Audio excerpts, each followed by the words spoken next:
Welcome back everyone. In today's episode of Collections Are Built on Hope, we will be taking a look at some potential characters from the Ahsoka series that should be released in the Vintage Collection sooner rather than later. Collections Are Built on Hope is a series on the channel where we can share our thoughts about figures we either still need in the Vintage Collection or would like to see, so be sure to drop a like on this video and leave a comment down below about which characters from the Ahsoka series you think Hasbro should focus on and work quickly to add to our collections.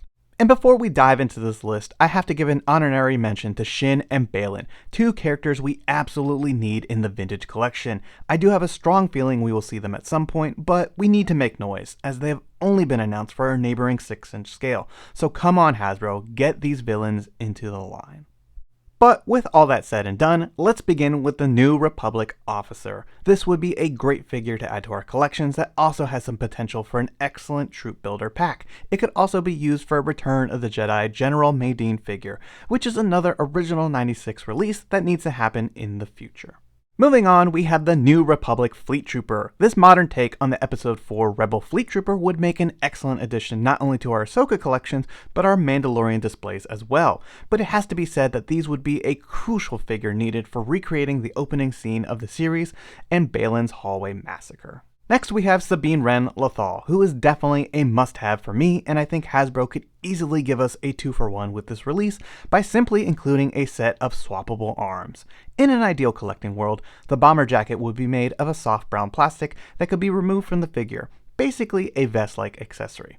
The figure would then come with 2 sets of arms, one of which is brown to match her bomber jacket and the other orange to match her shirt, giving us her 2 looks from Lothal for the price of 1. This would be exceptional and allow us to recreate a number of scenes from the beginning of the series. There's also the potential to pack her in with the speeder bike and include the helmet. Not only would this be a cool small vehicle, but it could be repainted for the Rebels Imperial version as well. Moving on, we have the E-Wing pilot. Star Wars action figure pilots are as iconic as it gets, and I'm personally always up for adding more of these to my displays. We have yet to see any of these New Republic versions make it into the Vintage Collection, and the E-Wing pilot would be a great start that could of course lead to an Army Builder 4-pack of these blue pilots. Moving on to the Kenner-inspired R2 unit, I have to say that this was a fun surprise in the Ahsoka series that just shows how well action figures and Star Wars go together. Naturally, this modern take on the old Kenner design would be a wonderful addition to our collections and could open the door for a number of droid repaints. Next up, we have an old Rebels character that I was happy to see make it into live action, Ryder Azadi, Governor of Lothal. While he only had a few moments of screen time, I still think this would be a cool character to get into the line. I of course would prefer to get his Rebels look first, but perhaps some of the tooling here could be leveraged for that release. A fun fact is that Ryder is also the voice of Savage Opress, Berg from The Mandalorian, and the Inquisitor in Tales of the Jedi. Then we have the Great Mothers, and if you're a fan of the Clone Wars or Rebels, then these might be on your wish list as well. While they aren't the most dynamic characters in the show, I think they look pretty awesome, and would be a neat addition to our collections. Some simple soft goods over top of an existing sculpt would make these a fairly easy release. Senator Mon Mothma is long overdue in the Vintage Collection. Not only are we missing her Andor look and classic Return of the Jedi outfit, but now we have to try to get this New Republic version into our collections as well. While she is also not the most exciting character, she is truly essential to our collections, and hopefully Hasbro can finally make it happen for the Vintage Collection. Moving right along, we have the Corvus Scout Guard, who originally debuted in Season 2 of The Mandalorian. This army builder would be an exceptional addition to our collections, allowing us to finally recreate some of the scenes from The Mandalorian, but doubling down and adding to our Ahsoka displays as well. Something to point out is that the Scout Guard seen in Ahsoka are slightly different as they now have red markings on their helmets and armor, which means repaints. Hasbro would be foolish not to take advantage of this army builder. Continuing on, I think it's safe to say that we will very likely see Captain Enoch added to the Vintage Collection, simply because he is an easy Stormtrooper repaint that would only require a new helmet. But regardless, he had to be included in this must-have figures list, as he has definitely caught the attention of Star Wars fans during this series. And while he hasn't done much yet, I want to have this figure in hand before his debut action scene in any upcoming Star Wars media. The Peridia bandits reminded me of the Tusken Raiders, quiet yet mysterious and deadly. These armored inhabitants of this far distant planet were a formidable challenge for Sabine and her friends, and would be a neat army building addition to our collections. Spoiler warning ahead, and now that Shin Hati is trapped on Peridia, she has assumed power and become the leader of this tribe of bandits, which will be interesting to see later on. Then we have Ezra Bridger, whose Peridia attire ended up being the main look for the character this season, which is funny considering Hasbro delivered his hologram look from the end of Rebels and the first episode of the Ahsoka series for the neighboring 6-inch scale, which I would still gladly take as a TVC release. But with that figure essentially coming with our HasLab Ghost, I would like to see Hasbro work on getting Ezra's Peridia look into the line, so that we can recreate a majority of the scenes from the show. And moving on, we have Ezra's little buddies, the Noti. These small turtle-like aliens were definitely weird, and I'm totally here for it. They kind of reminded me of Jawas, but less crafty and with shells. While I don't think these characters need a spot in the main line, they would be a neat pack-in with a deluxe figure or another world-building item. As a Rebels fan, it was really cool to see this next character make his way into live action, Spectre 7 Jacen Syndulla, the son of Kanan Jarrus and Hera. I have a feeling Jacen will have an interesting story in future Star Wars content, and this is a must-have figure for me. Hopefully Hasbro can be creative, and this younger kid tooling could be leveraged for something like a foundling Din Djarin that would just essentially need a new head and soft goods robe.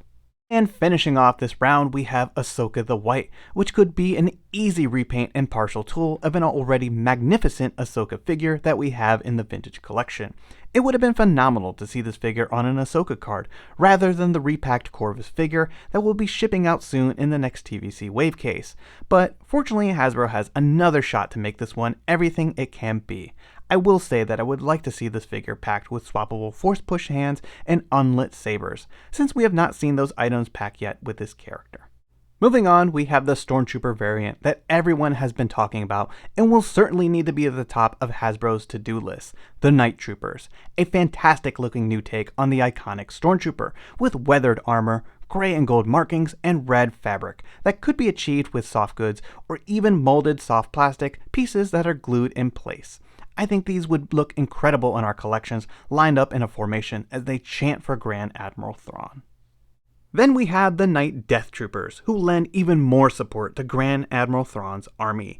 Death Troopers are an army builder that we have seen many times in the vintage collection, but now they need to be sporting the red fabric wrappings. This would be another easy addition to the line, and Hasbro could take it even a step further and include the battle damage zombie helmet.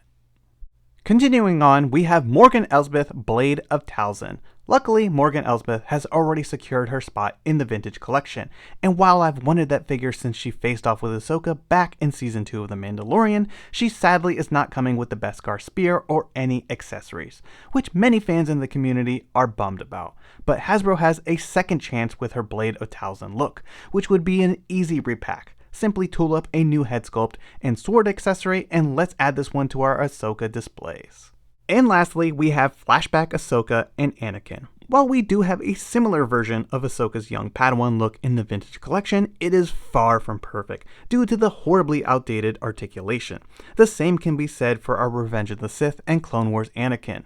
The Republic armored look just happens to be one of my personal favorites, and while we do once again have this figure, it is severely lacking in articulation and the photoreal portrait. I have an upgraded version with ball-jointed hips, but Hasbro should once again take these flashback opportunities to deliver some much-needed Ahsoka and Anakin updates. Finishing up this list of must-have figures from the Ahsoka series, we have to give some love to Vehicles and Beasts, the true cornerstone of 375 world building. The New Republic E-Wing was a welcome surprise to see in live action, as these fighters have been a fan favorite since their original appearance in Star Wars Dark Empire. Needless to say, this would be a great addition to our vehicle lineup. While the Ghost had its moments in the Ahsoka series, it's safe to say that the T6 Jedi Shuttle was the true star of the show. Oddly, this vehicle already exists in the Mission Fleet, Hasbro's kid line for Star Wars, and it would be a huge mistake if they did not release this glorious spacecraft in TVC, the line that is meant for vehicles and world building. So come on Hasbro, get Ahsoka's ride into our collections ASAP. Moving on, we have the Peridia Hounds, which seem like a long shot, especially since we have not seen any mid-sized beasts added to the line, despite relentless demand for a TVC blurg. Regardless, I think these hounds would look pretty cool in our Ahsoka collections. And lastly, my most wanted vehicle from the Ahsoka series, next to the T6 Jedi Shuttle, is the Imperial LA-AT gunship. It was really cool to finally see these make their way into live action, as they have been a means of transportation for troopers in both Rebels and the Clone Wars. I think it's safe to say that this is a must-have vehicle with repaint potential, so come on Hasbro, let's get this Imperial beauty into the vintage collection so we can load them up with Night Troopers. I hope you've enjoyed this video and taking a look at some potential figures and vehicles from the Ahsoka series. Hopefully one day we'll see these characters make their way into our shelf displays. But until then, remember that collections are built on hope. And don't forget to share your thoughts in the comments down below, drop a like on this video, and subscribe if you're new to the channel. It really helps and is always greatly appreciated. Thanks everyone, and may the Force be with you.